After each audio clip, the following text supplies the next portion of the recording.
Welcome to the Jeremy Hill Show. If you are easily triggered, leave now because this is not the show for you. I have a video that was sent to me from a loyal Jeremy Hill Show supporter. His name is Captain Marvel. Hope I said that right, but that's the name. He sent me a very, very good clip that I'm going to use out of fair use and for educational purposes and informational purposes.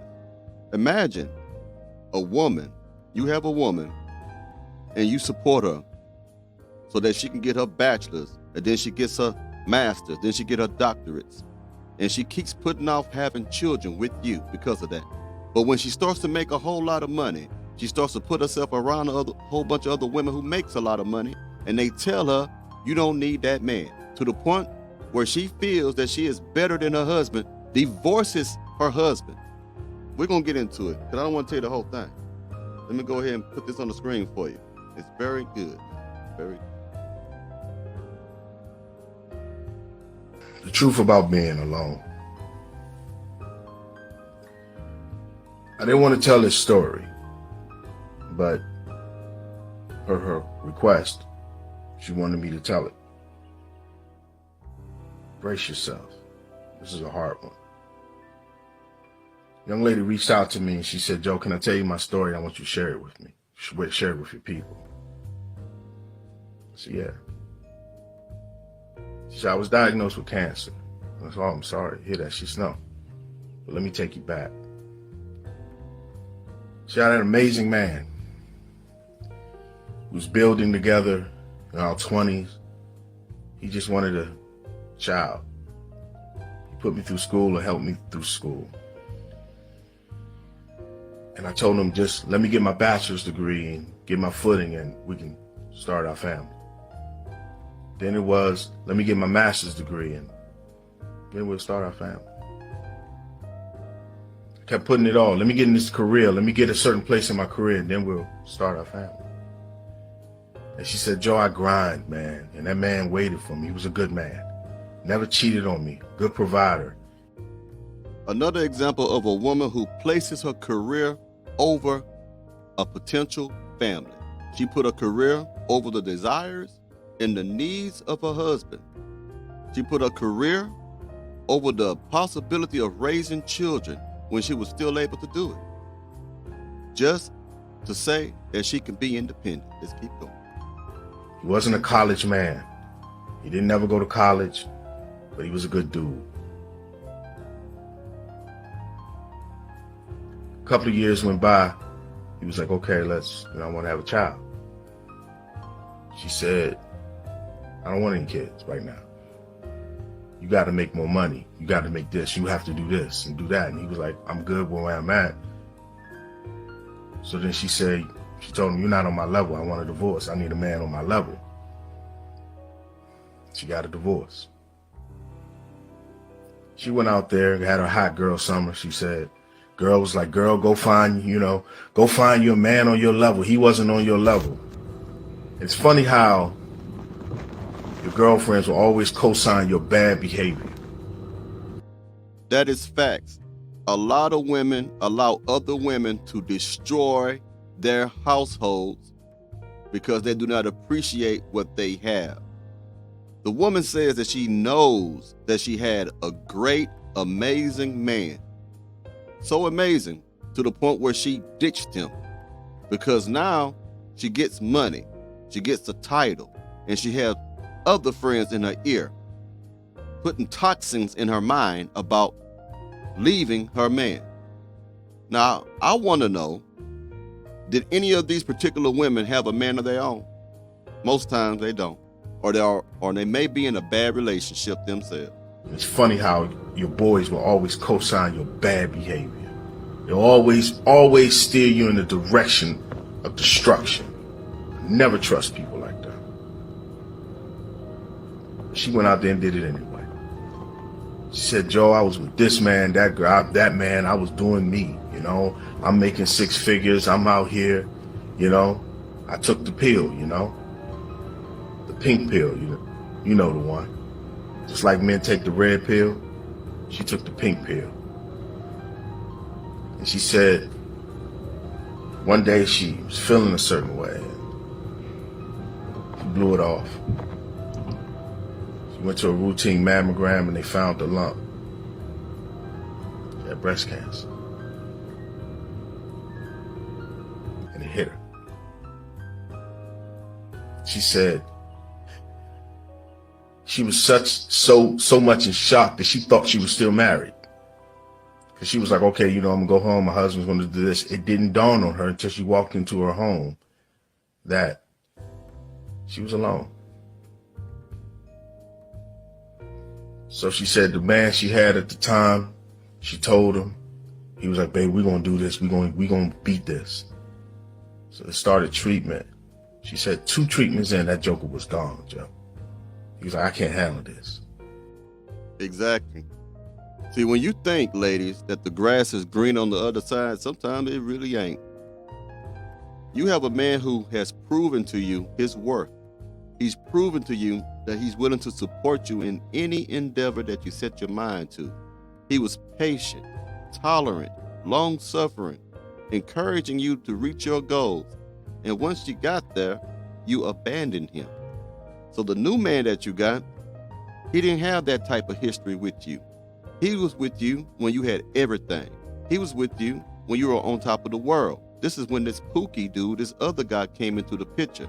Now that there's a risk that you may lose all of those things, he don't want you. And he only said he gonna be with you for the 2 treatments because he didn't think it was gonna get this bad.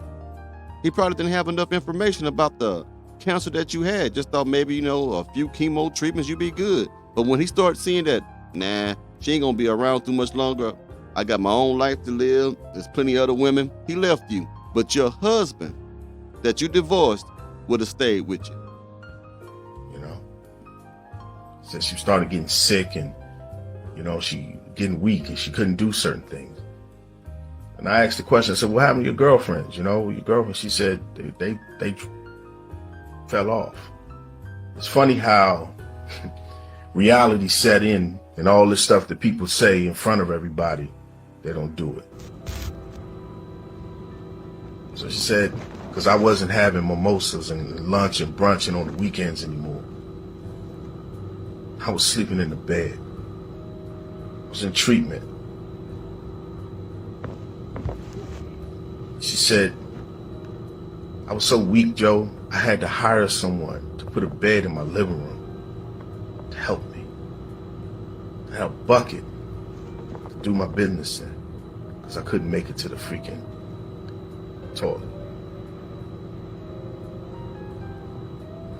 She said, then I got the news that my ex-husband was getting married, had a baby on the way with a career woman. She said, Joe, I never felt so betrayed in my life. She said, everybody told me, oh, don't choose no man. You don't need no man. Always choose your career. Always do this. And they don't tell you that you can do it all. And this woman showed me she could. See, that's true. Women tell other women they have a divisive mind, man. They cause division.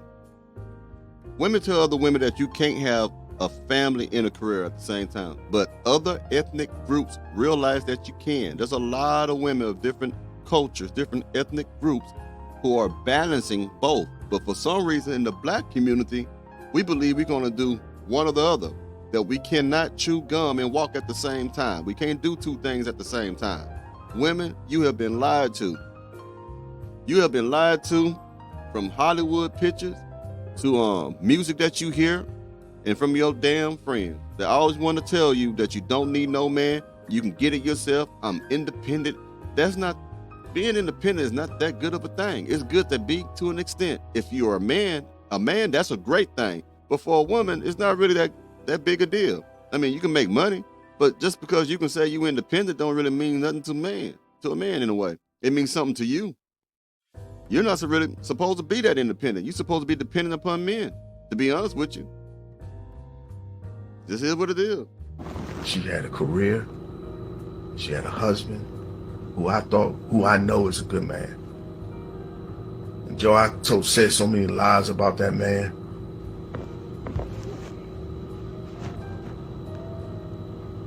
And he still offered to help. And I felt bad. She said, I felt so betrayed by society and the world because they don't tell you as a woman that you can have it all, that not every man is the same. That sometimes, you gotta look deeper. And I didn't. I was so consumed with materialistic things. Now I got this big house. I don't have no children, Joe. And she said, it gets worse. And I'm looking at the phone like, it get worse than this? She said, the doctor told me they got to do a total hysterectomy. And I'm not a woman, so I don't know what that means. And I said, oh, I'm sorry. She said, Joe, every hope that I had to give a man at least a child was gone within one phone call.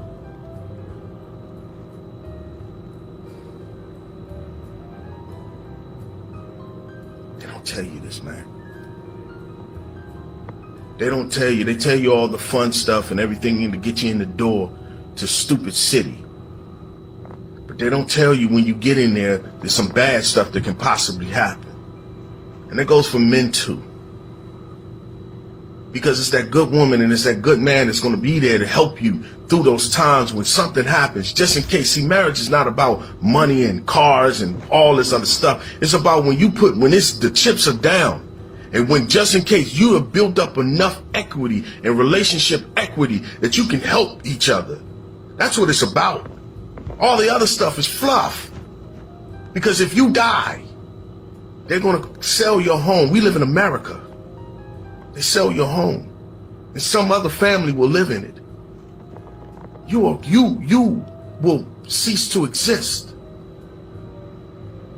You die, someone gives away your clothes to the Goodwill. That's what happens. So I ask you, the hot girl summer worth it? Is your attitude and your need to be right, your anger, your position, your disposition on life, is your being a player, having a bunch of women worth it? Because let me tell you a story about my homeboy, just in case you may think differently about men. My buddy died alone, player from the Himalayas, been a player all his life, died alone. And because he didn't take care of his children, there was no one there. They found him in his apartment. And his mother, and because his mother and his father is older, and he wasn't calling like he's supposed to, they thought nothing of it.